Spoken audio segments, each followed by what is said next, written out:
Coba deh, lupain dulu sejenak cara Anda belanja sekarang. Soalnya, di tahun 2026 nanti, gabungan antara kecerdasan buatan dan media sosial itu bakal menciptakan sebuah revolusi ekonomi. Nah, hari ini kita bakal kupas tuntas perubahan besar ini. Coba bayangin, feed media sosial Anda itu bukan cuma nampilin apa yang Anda suka, tapi apa yang bakal Anda butuhin. Bahkan sebelum Anda kepikiran sendiri. Ini bukan lagi soal rekomendasi, tapi antisipasi. Dan inilah inti dari pergeseran yang mau kita bahas. Dan jangan salah ya, ini bukan lagi cerita fiksi ilmiah. Fondasi buat ekonomi prediktif ini lagi dibangun sekarang, saat kita ngobrol ini. Ini bakal mengubah secara fundamental cara kita nemuin, milih, dan beli barang. Oke, kita mulai dari perubahan paling dasarnya dulu. Masih ingat kan? Dulu media sosial itu cuma buat lihat foto liburan atau update dari teman lama? Nah, lupakan itu. Platform yang sama sekarang udah berevolusi jadi mesin ekonomi global yang canggih banget. Terus, gimana caranya feed medsos kita bisa tiba-tiba berubah jadi toko yang kayaknya bisa baca pikiran kita? Jawabannya ada di 3 pilar teknologi utama yang kerja di belakang layar. Yang pertama, ada yang namanya analisis niat. Gini deh, biar gampang. AI-nya tuh nggak nungguin Anda ngetik sepatu lari baru. Tapi AI ngeliat Anda baru gabung grup lari, follow beberapa atlet, dan nonton video maraton. AI langsung nyimpulin, wah orang ini bentar lagi butuh sepatu lari. Dari reaktif jadi proaktif. Selanjutnya, AI agentic. Ini bukan sekedar mesin pencari biasa loh. Bayangin aja, Anda punya asisten belanja pribadi yang super pinter, yang nggak cuma nyariin produk, tapi juga nawar harga terbaik dari banyak penjual, bahkan langsung nyelesain transaksinya buat Anda. Seluruh proses tawar-menawar jadi otomatis. Dan yang ketiga, augmented reality atau AR. Nah, ini nih yang ngilangin keraguan pas belanja online. Anda nggak perlu lagi nebak-nebak. Kira-kira sofa itu muat nggak ya di pojok ruangan? Tinggal arahin ponsel Anda dan lihat langsung secara virtual. Ini akhir dari zaman kira-kira muat.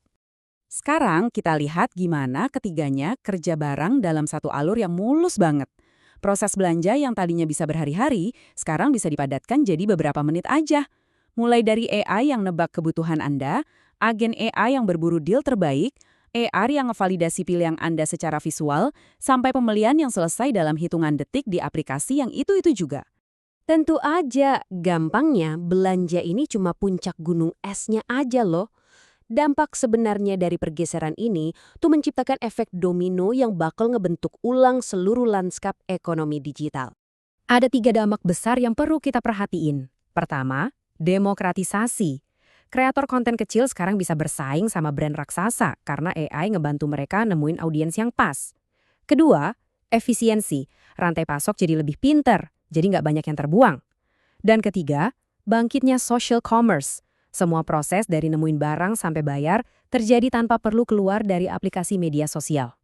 Nah, ini nih salah satu dampak yang paling kerasa buat para pebisnis dan kelihatan jelas di sini. Biaya akuisisi pelanggan, atau gampangnya biaya buat dapetin satu pelanggan baru, itu anjlok. Kenapa? Soalnya iklan nggak lagi nembak asal-asalan. AI mastiin tiap rupiah yang dikeluarin buat marketing itu nyampe ke orang yang paling mungkin beli. Oke, tadi kan kita ngomongin gambaran besarnya. Sekarang coba kita kerucutin lagi fokusnya.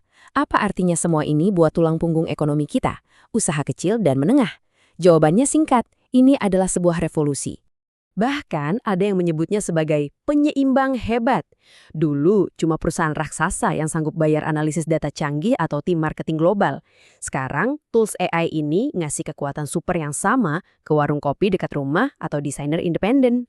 Slide ini nunjukin perbedaannya dengan jelas banget. Di satu sisi, model bisnis lama yang ribet dan lambat. Di sisi lain, operasi yang lebih ringkas, otomatis, dan pinter berkat AI. Ini memungkinkan satu orang ngerjain apa yang dulu butuh satu tim besar. Coba bayangin, punya tim customer service yang standby 24/7, nggak pernah capek, dan bisa ngelayanin ribuan orang sekaligus. Itulah yang ditawarin chatbot AI canggih. Mereka bisa jawab pertanyaan, nyelesain masalah, bahkan meniru empati manusia. Ini skala yang mustahil dicapai bisnis kecil secara manual. Gak cuma ngobrol sama pelanggan, AI juga bisa jadi semacam bola kristal buat bisnis Anda. Dengan analisis data, UMKM bisa nebak produk mana yang bakal viral. Artinya, stok barang jadi lebih pintar dan resiko rugi karena barang numpuk di gudang jadi berkurang drastis. Dan ini bukan cuma teori ya, kita lihat contoh nyatanya di berbagai sektor. Di fashion, AR bikin orang bisa nyoba baju virtual, yang pastinya ngurangin banget angka retur. Di bisnis kuliner, AI bisa analisis tren lokal buat nyaranin menu spesial. Bahkan di sektor jasa, jadwal otomatis bikin pelanggan makin setia. Tiap sektor punya peluangnya sendiri. Jadi, intinya apa? Di era ekonomi baru ini, yang menang itu bukan lagi yang modalnya paling gede.